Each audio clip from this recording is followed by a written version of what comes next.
Good morning, my dear students. Beta, as you know, we are doing chapter number 21. Chapter number 21, and chapter name is Financial Statement. Chapter name is Financial Statement. Chapter number 21. Chapter name is Financial Statement. With date today 4/8 first month 2020. Which day? Monday.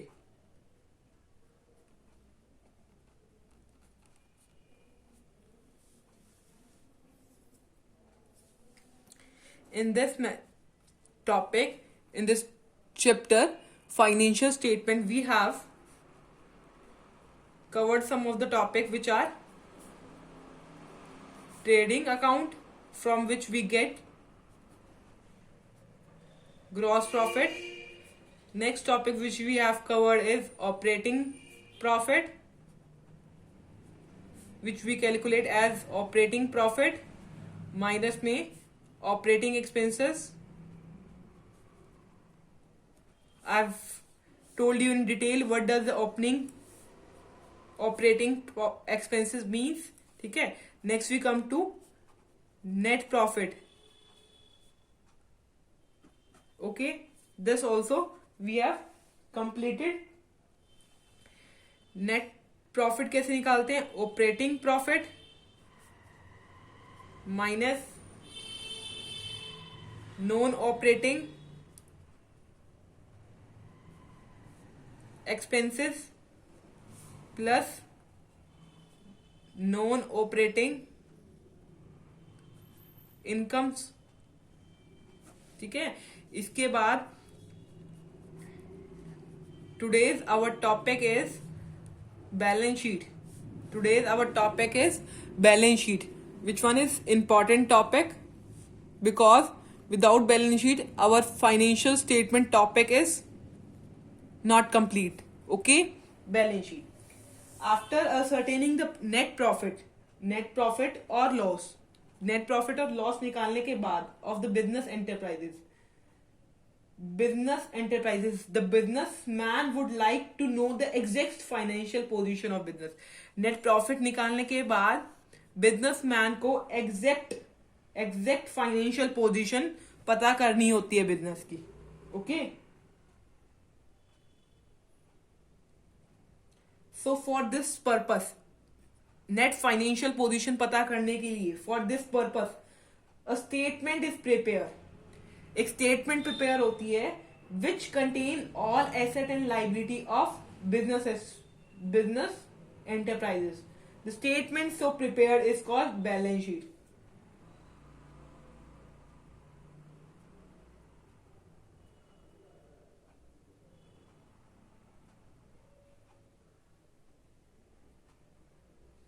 ठीक है. अब देखिए, to know the financial position of the business, to know the financial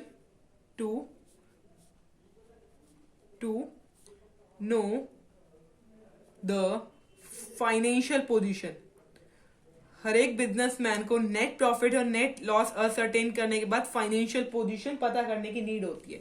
to know the financial position of his business.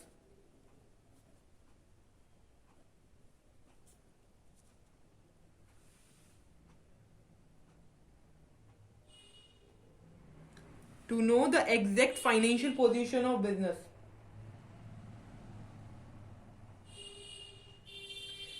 businessman businessman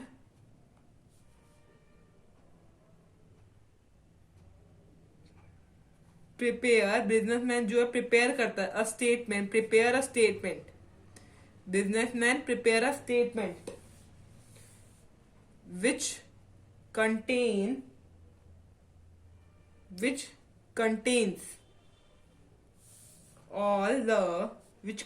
all the assets. जो क्या contain करता है? assets, all the assets and liabilities of the business enterprises. Clear to you? This statement, the statement so prepared, the statement so prepared is called a balance sheet. इस statement को क्या बोलते हैं? Balance sheet. Businessman क्या prepare करता है? Statement जो contain क्या करता है? Asset and liability of business. इस स्टेटमेंट को बोलते हैं balance sheet.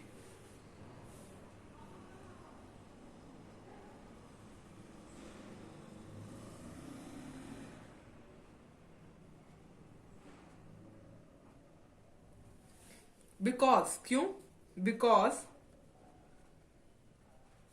it is a sheet of balances of ledger account.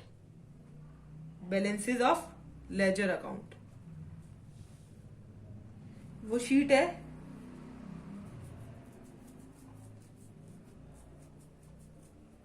sheet of balances of ledger account which are still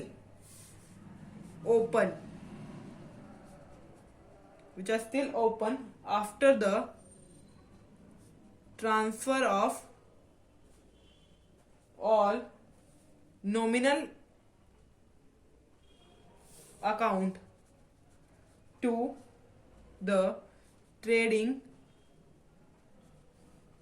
and profit and loss account. अब देखिए, जो ledger account है उसमें nominal account भी आता है, अच्छा रियल अकाउंट भी आता है, पर्सनल अकाउंट भी आता है. बट जो एक्सपेंसेस जो होते थे नॉमिनल अकाउंट के वो तो ट्रांसफर हो गए trading and profit and loss account में. बट जो बैलेंस है रियल और पर्सनल अकाउंट का वो कहाँ होंगे? इसमें ट्रांसफर होंगे बैलेंस शीट में. सो balances of all personal and real accounts are grouped as assets and liabilities. ठीक है, इस पार्ट से हमने क्या पढ़ा मैं आपको शॉर्ट में बता देती हूं. इससे हमने पढ़ा कि बैलेंस शीट जो है वो एक स्टेटमेंट है. बैलेंस शीट क्या है? वो एक स्टेटमेंट है. ठीक है, वो contains all assets and liability. जो कंटेन करती है ऑल एसेट्स एंड लाइबिलिटी. ठीक है, थर्ड पॉइंट देखो, इसमें सारे पर्सनल एंड रियल अकाउंट की आइटम्स जाएंगी. क्यों जाएंगी? क्योंकि नॉमिनल अकाउंट की जो आइटम थी वो कहां चली गई है? नॉमिनल अकाउंट की आइटम कहां गई है? ट्रांसफर हो गई थी to trading and profit and loss account में. यहां तक आपको क्लियर हो गया? ये मैंने आपको समझा दिया. ठीक है, अब देखो, अब एसेट और लाइबिलिटी है. जो लाइबिलिटीज है वो कौन सी साइड में होगी? लेफ्ट साइड में.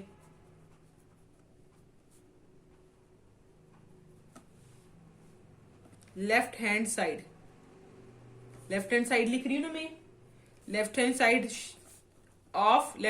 Of balance sheet. जो एसेट्स हैं वो कौन सी साइड होगी? Right hand side of balance sheet.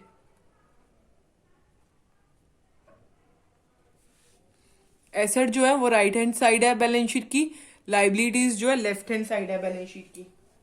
अब now we are going to do definition. Now we are going to do definition of balance sheet.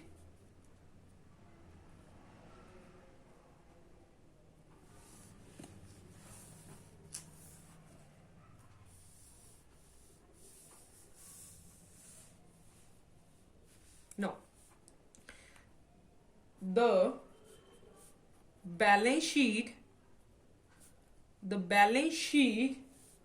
is a statement.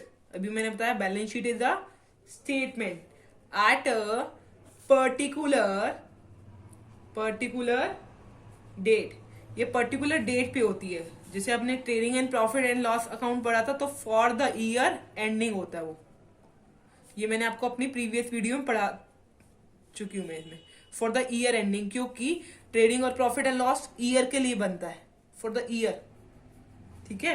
और इसमें होता है एट अ पर्टिकुलर डेट पे बनता है. Balance sheet जो है पर्टिकुलर डेट पे बनती है.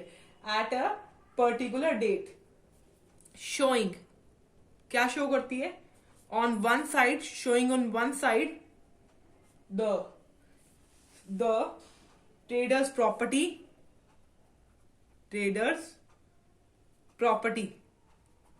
एक साइड पे ट्रेडर्स की प्रॉपर्टी शो करती है. देखो, ट्रेडर्स की प्रॉपर्टी राइट हैंड साइड पे ट्रेडर्स की प्रॉपर्टी शो करती है. एसेट्स प्रॉपर्टी है ना. Showing on one side the traders property, traders की प्रॉपर्टी शो करती है. And possessions and traders property and possession. और दूसरी साइड पे क्या शो करती है? Liabilities. And on the other hand the liabilities. This one is the definition of balance sheet. अगर आपको ये डेफिनेशन समझ नहीं आई तो आप दूसरी डेफिनेशन देख सकते हो. The definition is a balance sheet A balance sheet is a statement prepared. अभी मैंने बताया बैलेंस शीट एक स्टेटमेंट है prepared with a view to measure the exact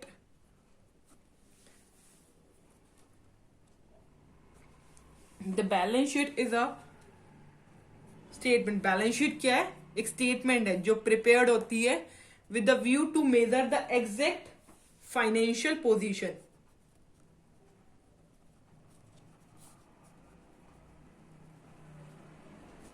financial position का मतलब asset and liability both.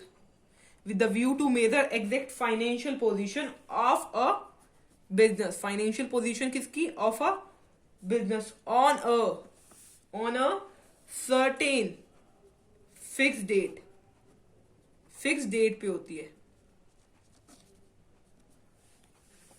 Okay, now we come to needs and importance of preparing. क्या needs है और क्या importance of preparing a balance sheet. Balance sheet क्यों prepare करी जाती है, इसकी नीड्स एंड इम्पोर्टेंट. पहला नीड और इम्पोर्टेंट तो हमने ऊपर से डेफिनेशन से ही पता चला, क्योंकि हमें एग्जैक्ट फाइनेंशियल पोजीशन पता चलती है. ठीक है. इससे पता चला कि नीड्स क्या है? फाइनेंशियल पोजीशन पता करना. ठीक है. दूसरी नीड क्या है? इससे हमें एसेट्स जो है प्रॉपर्टी पता चलती है. मीन एसेट्स के बारे में पता चलता है. ठीक है. दूसरी बात हमने पढ़ा लाइबिलिटीज के बारे में पता चलता है हमें. ठीक है. अगर asset and liabilities, liability side पे कैपिटल के बारे में भी पता चलता है. फर्म इज सॉल्वेंट और नॉट, ये भी पता चलता है. इन सारी बातों में हम एक एक स्टेप करके राइट डाउन करते हैं. ठीक है. First point, the main purpose of preparing a balance sheet. The main purpose of preparing balance sheet is to ascertain the true financial position of the business at a particular point of time. The main purpose of preparing a balance sheet is to ascertain the true financial position, exact financial position of a business at a particular point of time. Second point, it helps in ascertaining the nature and cost of nature. कौन से nature की asset है, ठीक है. Current assets होती है, non current assets होती है, तो नेचर पता चल जाता है. ascertaining the nature and cost of various assets. Okay. Nature में आपको बताऊंगी कि करंट एसेट्स कौन सी होती है, नॉन करंट एसेट कौन सी होती है, लॉन्ग टर्म इन्वेस्टमेंट कौन सी होती है. नेचर में आ जाता है, इसका हमें पता चलता है. And cost of various assets, बहुत सारी एसेट्स की हमें कॉस्ट भी पता चलती है. And cost of various assets of business such as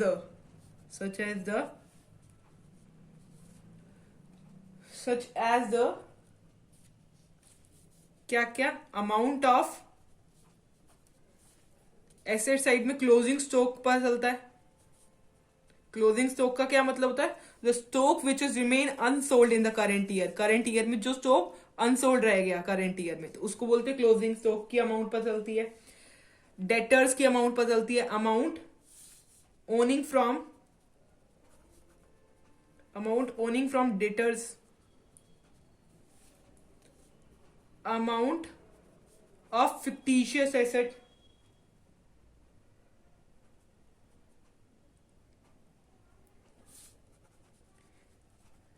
fictitious asset पता है ना कौन सी होती है.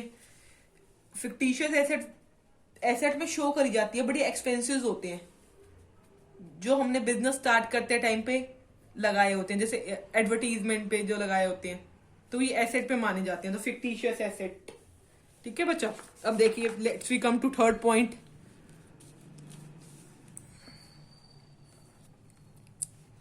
Third point is it helps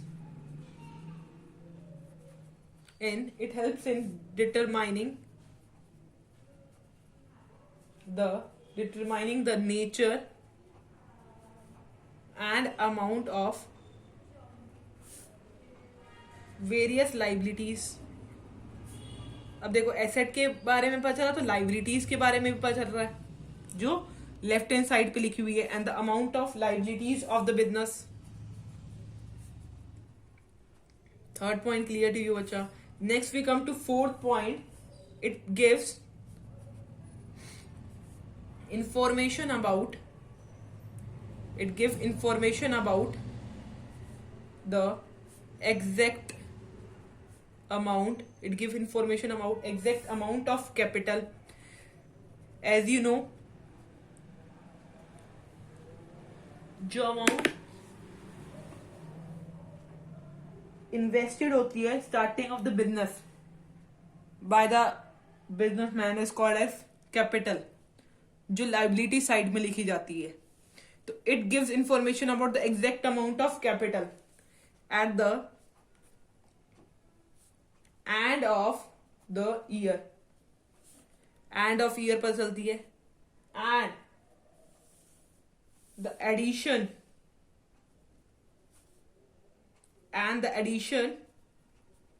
और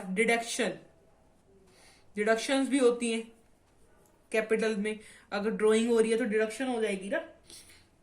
अगर कुछ प्रॉफिट हुआ तो उसकी कैपिटल में ऐड हो जाता है. Addition and deduction made into it in the current year. We get to know about this also. Fifth point, it helps in finding out whether the firm is solvent or not. कि firm solvent है या नहीं। अब आपको पता होना चाहिए firm solvent कैसे होती है।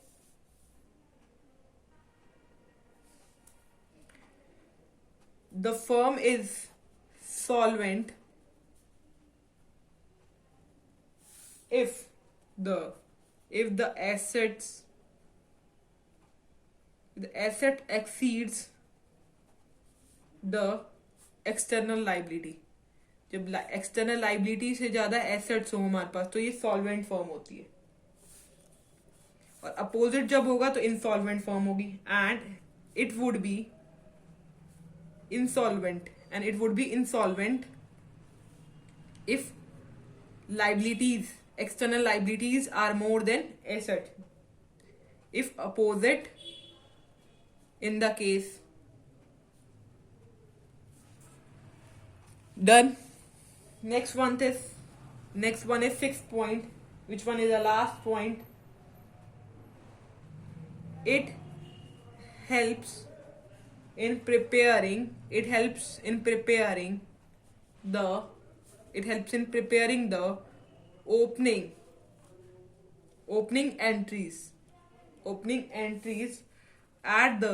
opening entries at the beginning of the next year। It helps in preparing the opening entries at the beginning of next year। Next year में कौन सी एंट्रीज आएंगी वो भी हम प्रिपेयर कर सकते हैं।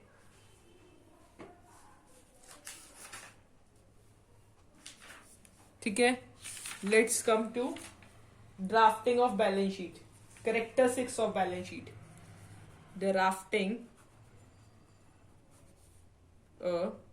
drafting a balance sheet।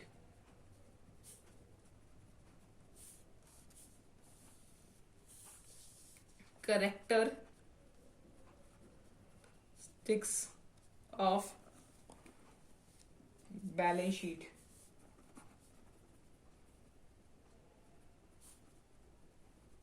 Now, as you know, financial statement is also called a final account। So, balance sheet भी फाइनल अकाउंट का एक पार्ट है। और बैलेंस शीट कैरेक्टरिस्टिक्स में आएगा, balance sheet is a part of the final account.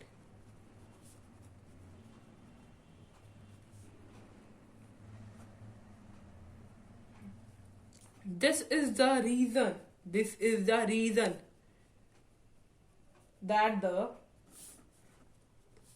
trading and profit and loss account and balance sheet, ये तीनों को मिला के हम क्या बोलते हैं, बैलेंस शीट टुगेदर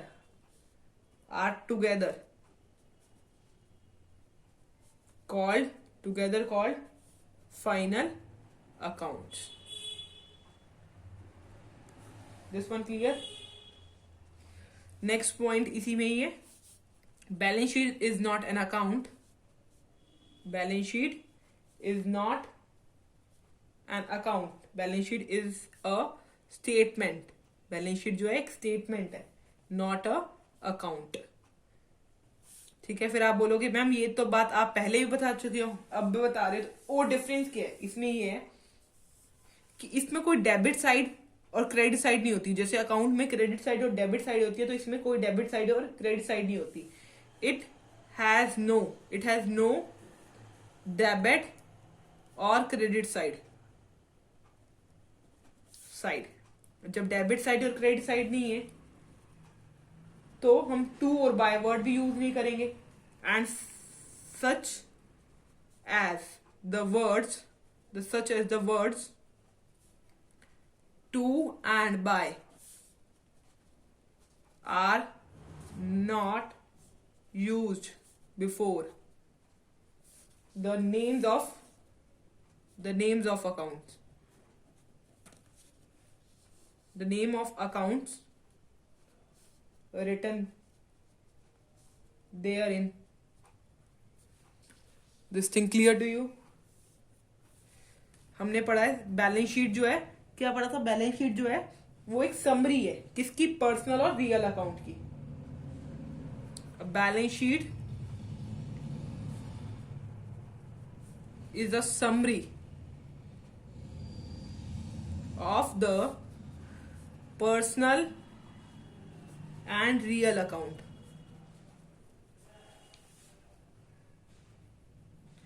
जो स्टिल ओपन होती है and have not been close by transfer of trading and profit and loss account. ठीक है, अब आपको पता होना चाहिए पर्सनल एंड रियल अकाउंट है तो कहां पर क्या शो होता है, debit balance of all personal and real account. Debit balance of personal real account are put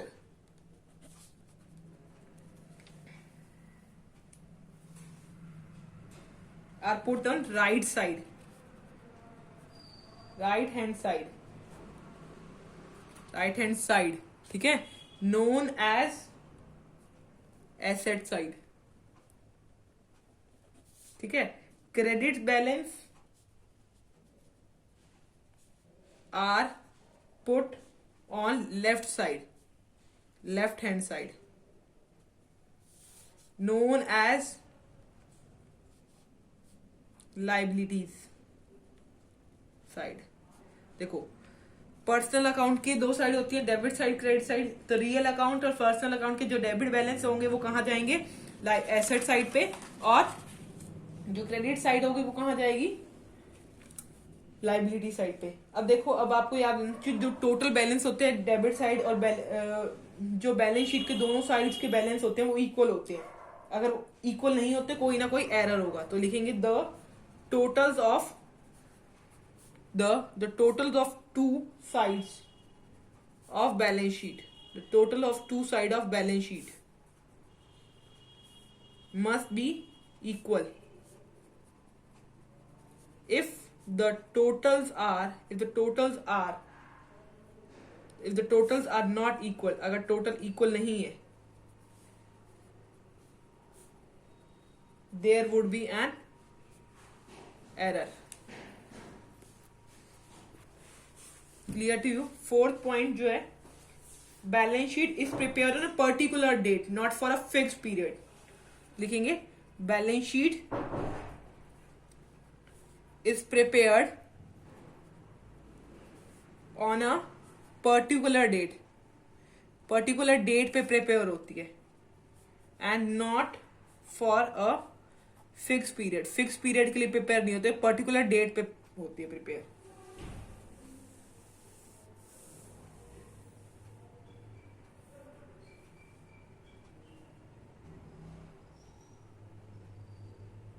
ठीक है, पर्टिकुलर डेट पे होती है। इट इज, ये इंपॉर्टेंट टर्म है, it is true only for the date on which it is prepared. जिस डेट पे प्रिपेयर होती है उसी डेट के लिए ट्रू है, क्योंकि उसके बाद हो सकता है कोई और ट्रांजेक्शन हुई हो। ठीक है, it is true only for the date on which it is prepared. Because, क्यों, because even a single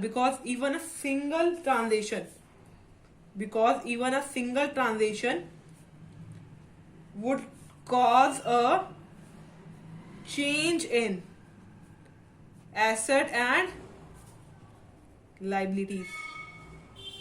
This thing clear to you कि जो बैलेंस शीट है वो पर्टिकुलर डेट पे प्रिपेयर होते हैं, not for a fix period, और ये पर्टिकुलर डेट पे ही ट्रू होती है क्योंकि एक भी ट्रांजेक्शन चेंज कर देती है asset and liability.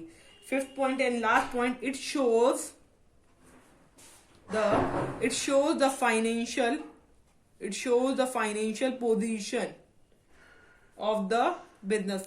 position of the business according to the going concern concept।